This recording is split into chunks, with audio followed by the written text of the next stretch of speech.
નકડો પ્રહલાદ નિર્ભય બની પરમાત્માની સન્મુખ જઈને બે હાથ જોડી લીધો અને પ્રહલાદને જોઈ ભગવાનની આંખમાં આંસુ આવી ગયા. લીધો પ્રહલાદને ઉપાડ્યો ને પોતાની ગોદમાં બેસાડ્યો અને ગાય પોતાના વાછરડાને ચાટે એમ લપ લપ લપ લપ કરતા પરમાત્મા નરસિંહ પ્રહલાદને ચાટી રહ્યા છે, વહાલ કરી રહ્યા છે. અરે તારા જીવનમાં આટલી વિપત્તિઓ આવી તે એકવાર પણ મને મદદ માટે ન બોલાવે. સવઈ વણી કહા પ્રહલાદ કહે, જે ભક્તિ કરીને માંગે ને તો વેપારી કહેવાય, ભક્ત ન કહેવાય. અરે તું કંઈક માંગ, હું તને આપવા ઈચ્છું છું. આપવા ઈચ્છતા હો તો એટલું જ માંગુ છું કે પ્રભુ એવી કૃપા કરો કે આજ પછી માંગવાની ઈચ્છા જ ન જન્મે, માંગવાની ઈચ્છા જ પેદા ના થાય. એ માંગુ છું. મારી ઈચ્છા છે કે હું તને કંઈક આપું, એમ ભગવાન કહેવા લાગે. માણસ આવે તો કંઈક લઈને જાય, ભગવાન આવે તો કંઈક આપીને જાય. મારી ઈચ્છા, હું મારી ભગવત્તાનો આનંદ માણવા માંગુ છું, એટલે તને કંઈક આપવા ઈચ્છું છું. ત્યારે પ્રહલાદે કહ્યું, જો આપવા જ ઈચ્છતા હો તો એટલું માંગુ છું કે મારા પિતાની અધોગતિ ન થાય એવી કૃપા કરજો. અરે તારા જેવો દીકરો જેના ઘરે થાય એની તો 21 પેઢીઓ, 7 પિતા પક્ષની, 7 માતા પક્ષની અને 7 સસુર પક્ષની 21 પેઢીઓ તરી જતી હોય છે. સુંદર સ્તુતિ પ્રહલાદજીએ કરી છે કે પ્રભુ આપ કોઈ સાધનથી પ્રસન્ન થતા નથી, આપ તો કેવલ પ્રેમથી પ્રસન્ન થાઓ છો. પ્રીતમ પ્રીત હિતે પૈયે યદ્યપિ રૂપ ગુણ શીલ સુઘડતા ઇન બાતન ન રીજઈ. સુંદર સ્તુતિ કરી છે. આગળ સ્ત્રી ધર્મ, વર્ણાશ્રમ ધર્મ, આ બધા ધર્મોના ઉપદેશ આપ્યા. અહીંયા સપ્તમ સ્કંદની કથાને વિરામ આપીએ. બોલો ગોવર્ધન નાથ કી જય. અષ્ટમ સ્કંદ મન્વંતર લીલા. મનુ, મનુપુત્રો, ઇન્દ્રદેવ, સપ્તર્ષિ ને ભગવદ અવતાર, આ 6 વસ્તુ મન્વંતરમાં હોય.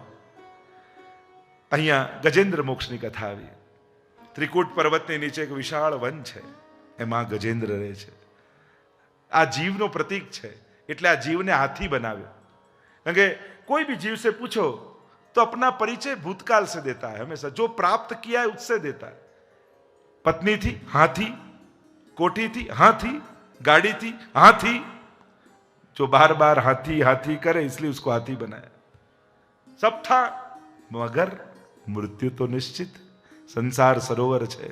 જીવ ગજેન્દ્ર સ્નાન કરે છે સંસારના પરિવાર સાથે. એમ થાય કે મને ક્યાં કંઈ થવાનું છે.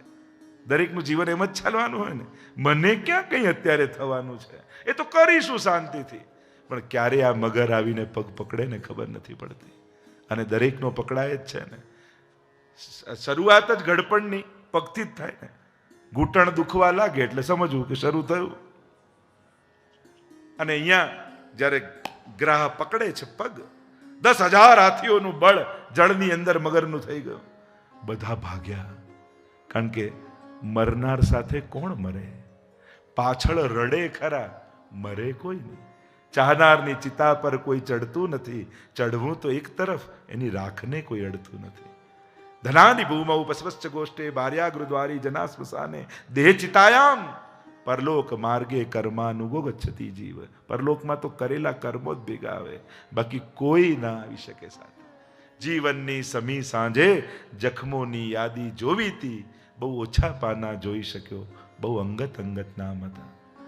આ ક્યાં માણસના છેલ્લા સમયે કોણ ભેગું આવી શકે? અને જ્યારે આ એને થયું કે બધા જ ભાગ્યા છે, હવે કોનો સહારો ગોતું? ડૂબવા લાગ્યો હાથી અને છેલ્લે હરી યાદ આવે. લીધું કમળ. કારણ કે વિચાર કરે કે છેલ્લો મોકો છે.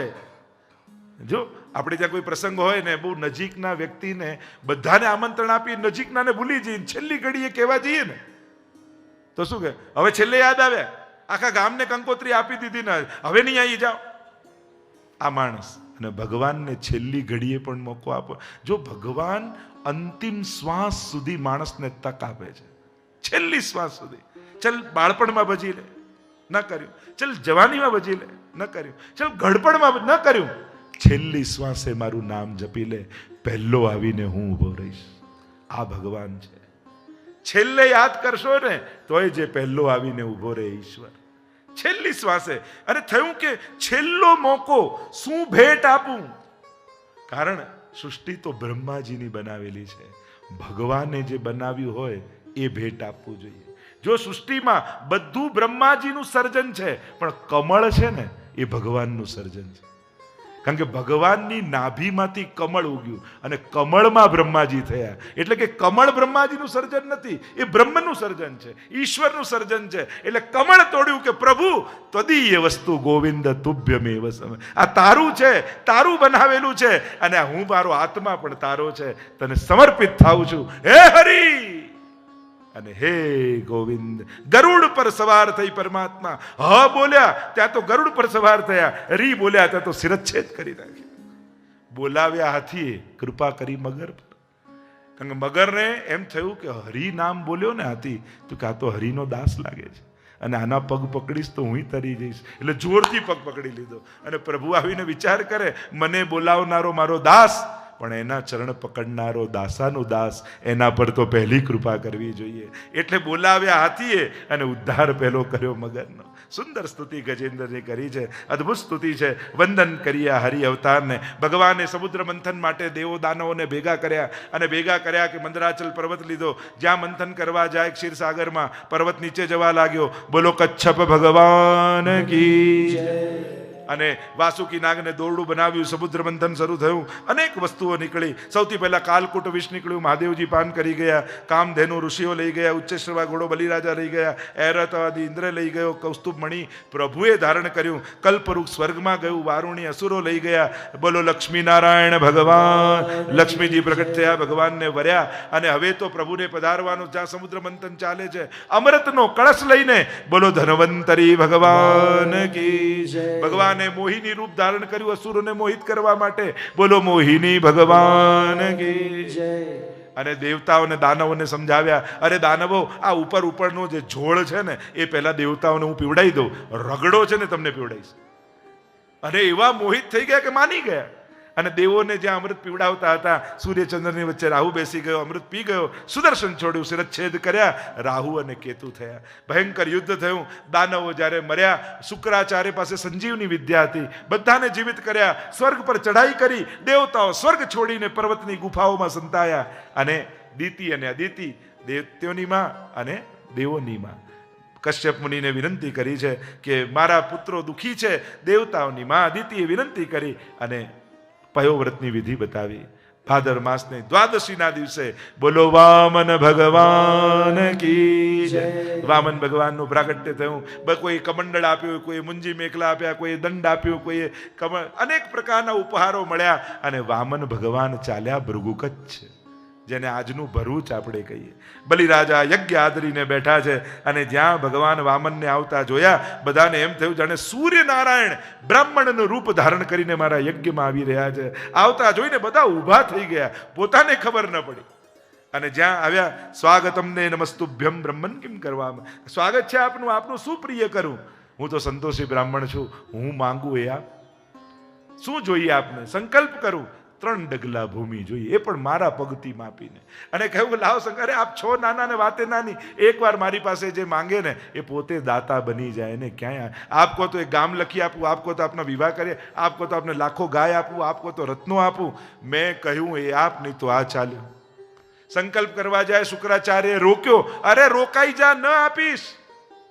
ઘણા શુક્રાચાર્યો આજે ફરતા હોય, કોઈને ક્યાંક સંકલ્પ થાય કે આમાં સત્કર્મમાં ખર્ચીએ, અરે હમણાં ક્યાં આપીશ, હજી તો વાર છે, હજી તો થશે કે નહીં, હજી તો કેમ થશે. ઘણા સત્કર્મોમાં રોકનારાય મળે. પણ કહ્યું આના જેવું સૌભાગ્ય બીજું ક્યાં મળશે? જો ભગવાન છે અને એ માંગવા આવ્યા છે તો મારા જેવો ભાગ્યશાળી કોઈ નથી. સંકલ્પ કર્યો અને વામનમાંથી ભગવાન વિરાટ બન્યા. 2 ડગલામાં બધું જ માપી લીધું. બાંધ્યા બલિરાજાને. કહ્યું બતાવો ત્રીજું ડગલું ક્યાં મૂકો?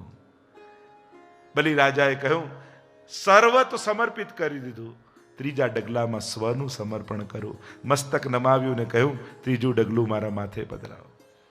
3 ડગલામાં સર્વસ્વનું સમર્પણ કર્યું. સુતલ લોકનું રાજ્ય આપ્યું. ભગવાન પોતે દ્વારપાલ બન્યા છે.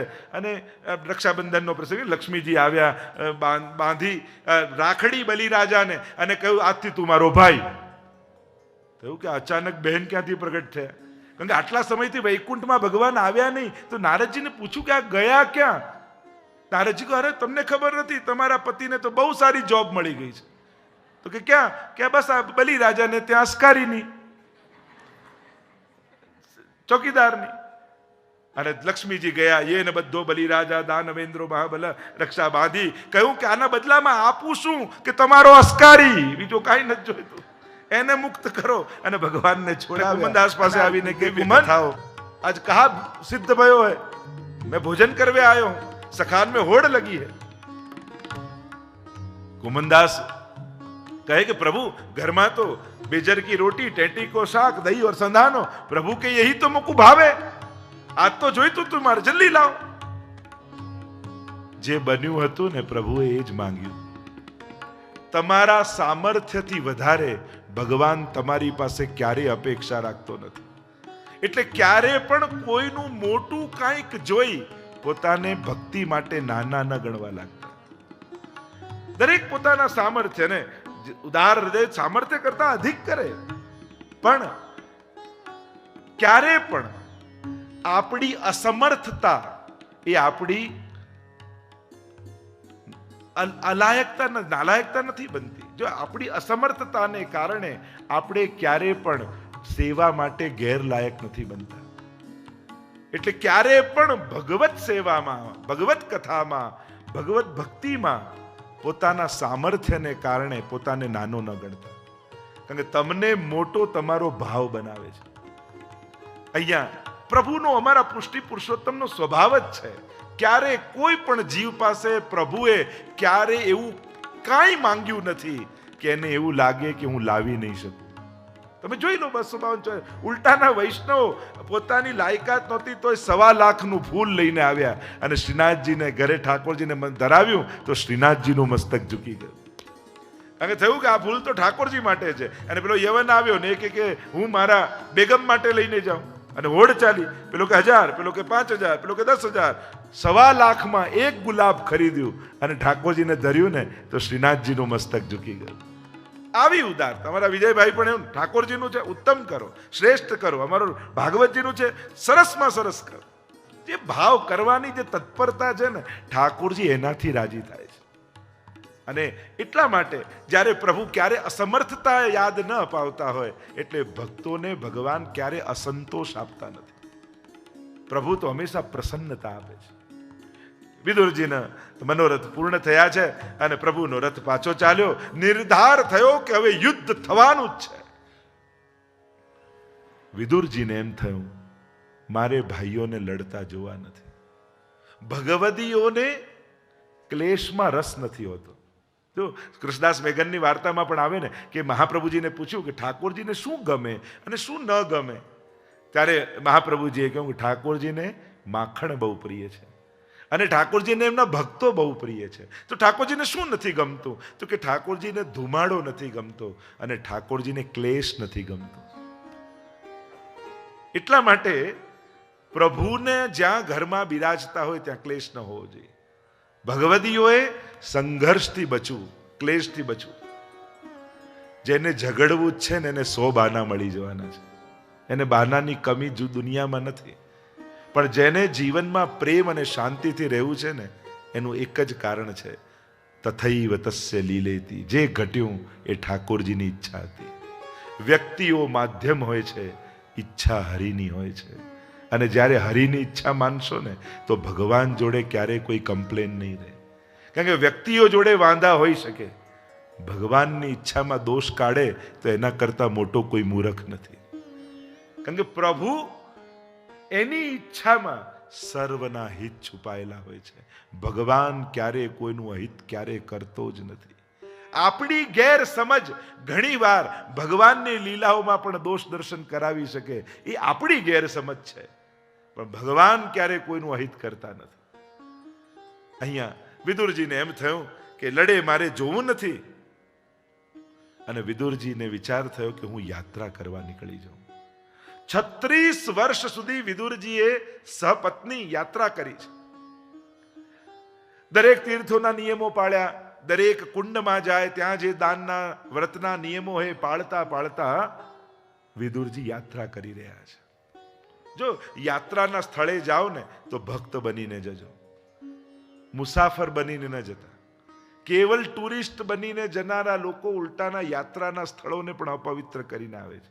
ફરવા માટેની દુનિયામાં ઘણી જગ્યા છે, તીર્થો મુક્તિ માટે, ભક્તિ માટે, આત્મશુદ્ધિ માટે છે. તીર્થોમાં જ્યારે પણ જાઓ તો આ ત્રણમાંથી એક સંકલ્પ મનમાં હોવો જોઈએ. કાં હું મારા પાપમાંથી મુક્ત થઈ આત્મશુદ્ધિ કરું, કાં હું મારો મોક્ષ પ્રાપ્ત કરું, કાં ભગવાનની ભક્તિની મને પ્રાપ્તિ થાય. આ ત્રણમાંથી એક સંકલ્પ સાથે તીર્થોમાં જવું. તીર્થોમાં લૌકિક ભાવથી કેવલ ફરવાની બુદ્ધિથી જવાનું ટાળો. કારણ કે જ્યારે ફરવાવાળા લોકોની સંખ્યા એટલી વધી જાય છે તો જે સાચા અર્થમાં તીર્થ યાત્રા કરવા આવ્યા છે એ પોતાના લાભથી વંચિત રહી જાય છે. ફરવાની દુનિયામાં ઘણી જગ્યાઓ છે.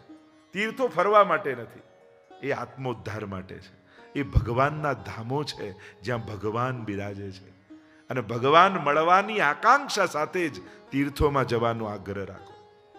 કેવલ મોજશોખ માટે તીર્થ સ્થાને જવાનું ટાળજો. અહીંયા વિદુરજી તીર્થ યાત્રા કરી રહ્યા છે, પરિભ્રમણ કર. 36 વર્ષ થયા, ન કોઈ સમાચાર, ન કોઈ ખબર, અંતર કાંઈ ખબર નહીં. અને એ ટાઈમે મોબાઈલ હતા બી નહીં ને, નહીં તો રોજ ફોન કરીને પૂછી લે બાકી બધું બરાબર છે ને. એક ભાઈ ને ભગવાન સ્વપ્નમાં આવ્યા અને કહ્યું કે તું બ્રજમાં આવ, મારે તને મળવું છું, તને પ્રગટ દર્શન આપીશ.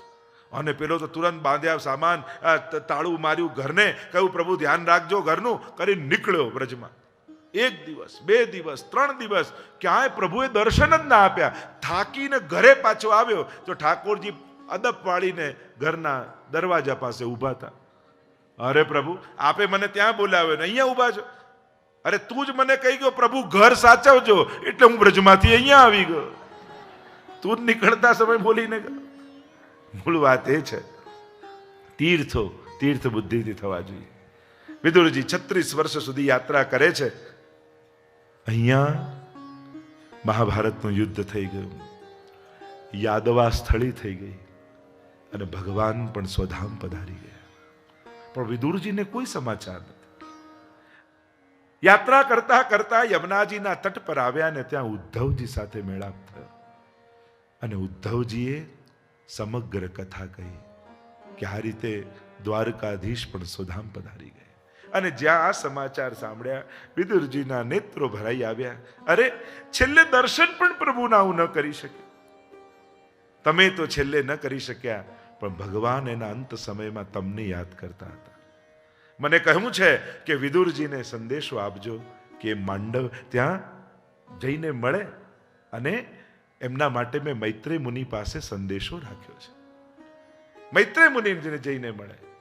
વિદુરજી ત્યાંથી આવ્યા મૈત્રેય મુનિ પાસે. મૈત્રેય મુનિ જોતા જ બોલ્યા, અરે આવો ધર્મરાજ, આવો યમરાજ. વિદુરજી ચોંક્યા. હું તમને ઓળખું છું, તમે સાક્ષાત યમરાજનો અવતાર છો વિદુરજી. માંડવ્ય મુનિના શ્રાપને કારણે દાસી પુત્ર રૂપે તમારો જન્મ થયો છે. સુંદર સંવાદ થયો છે. જાણે આપણા બધાનો પ્રશ્ન ન હોય એવો પ્રશ્ન વિદુરજીએ મૈત્રેય મુનિને પૂછ્યો. મહાપુરુષો ભેગા થાય તો કેવી ચર્ચા થાય. અને પ્રશ્ન કરતા વિદુરજી પૂછે છે, સુખાય કર્માણિ કરોતિ લોકો નતૈ સુખમ વાન્યદુપારમં વા વિંદેત ભૂય સ્તતૈવ દુઃખમ યદત્ર યુક્તમ ભગવાન વદેન્ન. બડા સુંદર પ્રશ્ન કિયા. પ્રશ્ન કરતા વિદુરજી પૂછે છે કે દુનિયાનો દરેક માણસ સુખ માટે જ કામ કરે છે. કોઈને દુઃખ જોઈતું નથી હોતું, કોઈની પ્રવૃત્તિ દુઃખ મેળવવાની હોતી નથી. સુખ માટે જ કરેલા દરેક કામો છતાંય એને દુઃખ કેમ મળે છે? કોઈ દુનિયાનો માણસ દુઃખ માટે કામ કરે કે હું આ કરું તો દુઃખી થઈ જાઉં? કોઈ દુઃખને, અરે કોઈ ખરાબ કામ પણ કરે તો મેળવવા તો સુખ જ. હું સુસાઇડ કરું, હું મરી જાઉં તો સુખી થઈ જાઉં, ચલો છે ખરાબ કામ, પણ ઈચ્છા તો સુખની જ છે. કોઈ દુઃખને લક્ષ્યમાં રાખીને કામ કરતું નથી. બધાને સુખ જોઈએ છે. અને સુખની શોધમાં નીકળેલો માણસ દુઃખ લઈને ઘરે કેમ આવે છે? ખૂબ સુંદર ઘણી બધી ચર્ચાઓ છે. માણસને સુખની કામના છતાં દુઃખ કેમ મળે? પહેલું કારણ તો એ, જ્યાં સુખ છે ત્યાં ગોતતો નથી એટલે દુઃખ મળે છે. નાશવંત સંસાર એ તો દુઃખમાલય છે, દુઃખનું ઘર છે. અહીંયા સંસારમાં તમે ગમે તેટલી મહેનત કરી લો, છેલ્લે જેની પાસે સુખની કાંક્ષા રાખી હોય એ દુઃખના જ કારણ બને છે. નાશવંત છે, ક્યારેક તો મળેલું જવાનું છે, આપણે જઈશું કાં વસ્તુ જશે, દુઃખ તો આવવાનું છે. નહીં ઈચ્છો છતાંય દુઃખ આવવાનું, કારણ કે સ્વભાવ જ છે. અહીંયા દુઃખનું ઘર છે. બીજું કારણ, જ્યારે પણ સુખ આવે ત્યારે માણસ ભોગવતો નથી પણ દુઃખની રાહ જુએ છે. આપણે શું કરીએ, જો આટલું ધન મળ્યું ને ભેગું કરી રાખો, દુઃખ આવશે ને ત્યારે કામ લાગશે. એટલે ઈચ્છા તો, પ્રતીક્ષા તો દુઃખની જ કરીએ છીએ, વ્યવસ્થા તો દુઃખની જ કરીએ છીએ. ક્યારે મળેલા સુખના સમયમાં પણ સુખ ન ભોગવી, દુઃખની પ્રતીક્ષા માટે સુખ ભેગું કરી રાખીએ છીએ, અને એટલા માટે સુખનો અનુભવ નથી થતો. ત્રીજું કારણ, માણસ જ્યારે પણ સુખ મળે છે ને ત્યારે બીજા જોડે સરખાવી લે છે, વધારે સુખી જોડે સરખાવી લે, એટલે મળેલું સુખ પણ સુખ લાગતું નથી. અરે દુઃખ આવે ને ત્યારે પોતાના કરતા વધારે દુઃખી જોડે સરખાવજો તો દુઃખ ઓછું થઈ જશે. પણ સુખને વધારે સુખી જોડે સરખાવશો તો મળેલા સુખનો આનંદ ગુમાવી દેશો. એટલે કે happiness is like A butterfly, ને પકડવા દોડો તો હાથમાં ના આવે, શાંત બેસી જાઓ તો માથે આવીને બેસી જાય. સુખ પણ એવું જ છે, તમે નહીં ઈચ્છો તોય આવશે, સુખે આવશે ને દુઃખે આવશે. આ તો સમુદ્રની લહેરો જેવું છે. જે કર્મો છે, કારણ કે સુખ દુઃખના કારણ આપણા જ કરેલા કર્મો છે. અનેક અનેક ચર્ચાઓ સુખની કરવામાં આવી કે આ સુખ જીવનમાં ક્યાંથી આવે. એક વસ્તુ સમજી લો, સુખનું મૂળ કારણ નથી મહેનત, નથી બુદ્ધિ, નથી પ્રયાસ. સુખના મૂળમાં છે પુણ્ય. સુખ હંમેશા પુણ્યથી આવે છે એમ શાસ્ત્ર કહે છે, અને દુઃખ હંમેશા પાપથી આવે છે. અને દુઃખ અને સુખના કારણ એવા કર્મો જરૂરી નથી કે આ જન્મમાં કર્યા હોય. ઘણી વાર આપણે, મેં તો આ જન્મમાં એવું કાંઈ કર્યું નથી છતાંય મને દુઃખ કેમ? તારા જીવનમાં સુખ આવ્યું ત્યારે આ તે પ્રશ્ન કર્યો, મેં તો એવું કાંઈ કર્યું નથી, મારા જીવનમાં સુખ કેમ? સુખ આવે ત્યારે તો પ્રશ્ન કરતા નથી. ત્યારે તો એમ થાય કે આ જન્મમાં મેં તો કાંઈ એવું પુણ્ય કર્યું નથી કે સુખ આવે, છતાંય આવ્યું ને. કોઈ ને કોઈ જન્મના સંચિત થયેલા કર્મો ભાગ્ય બનીને તમને આપે છે. પણ તમે જ કર્મની કલમે તમારા ભાગ્યમાં સુખ અને દુઃખ લખ્યા છે. આ કર્મ એવી કલમ છે જેનાથી તમે જ તમારું નસીબ લખો છો. એટલે સુખ જોઈતું હોય તો કર્મ સુધારો, કર્મ પુણ્ય રૂપે કરશો. એટલે જ પુણ્યો દ્વારા, કારણ કે જો મહેનતથી જ આવતું હોત સુખ તો રોડ પર કામ કરનારો મજૂર વધારે મહેનત કરે છે, એ વધારે સુખી હોવો જોઈએ. જો બુદ્ધિથી જ સુખ આવતું હોત તો મોટા મોટા વિદ્વાનો પણ દુઃખી હોય છે, તો એ સુખી હોવા જોઈએ, એટલી બુદ્ધિ છે. સુખ આવે છે પુણ્યથી.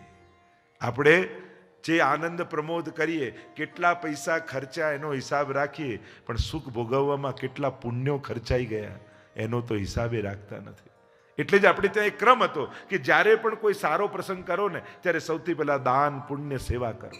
કેમ? કારણ કે આજે સારો પ્રસંગ સુખ ભોગવવામાં મારા ઘણા પુણ્યો ખર્ચાવાના છે, તો એ ખર્ચાય એના પહેલા નવા બાંધી લો. પ્રિય ભક્તજનો, જે શ્રીના આ વચનામૃત તમને ગમ્યા હોય તો આ વિડીયોને લાઈક કરજો, શેર કરજો અને કમેન્ટ બોક્સમાં જય શ્રી કૃષ્ણ જરૂર લખજો. અને અમારી ચેનલ શ્રી વલ્લભ સત્સંગને સબસ્ક્રાઇબ કરવાનું ભૂલશો નહીં. સર્વે વહાલા વૈષ્ણવોને જય શ્રી કૃષ્ણ.